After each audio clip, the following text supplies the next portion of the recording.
حياكم الله يا أصدقائي، يا مرحبا فيكم في هذا الفيديو الذي سنتحدث فيه عن المنتخب السوري وآخر تحضيرات منتخب سوريا لبطولة نهائيات كأس آسيا التي تستضيفها دولة قطر أرض المونديال. في الفيديوهات السابقة كنت قد تحدثت عن الكثير من المنتخبات العربية.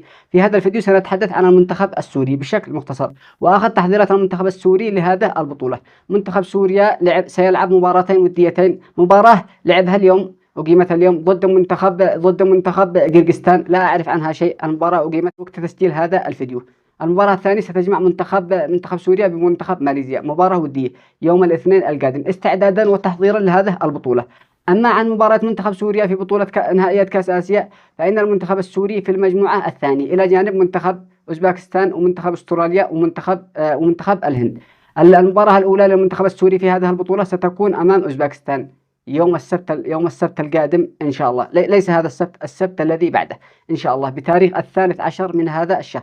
المباراة الثانية ستكون أو ستجمع منتخب سوريا بمنتخب أستراليا يوم 17 من هذا الشهر، يوم الثلاثاء تقريبا. المباراة الثالثة يوم 21 من هذا الشهر ضد منتخب الهند. برأيك هل سيتمكن المنتخب السوري من تجاوز دور المجموعات والتأهل إلى الدور القادم دور 16؟ نتمنى ذلك، ولكن شاركنا رأيك عشان يوصلك المزيد من فيديوهاتنا إن شاء الله. سنقوم بتغطية شاملة لهذه البطولة، بطولة نهائيات كأس آسيا التي تستضيفها دولة قطر 2024.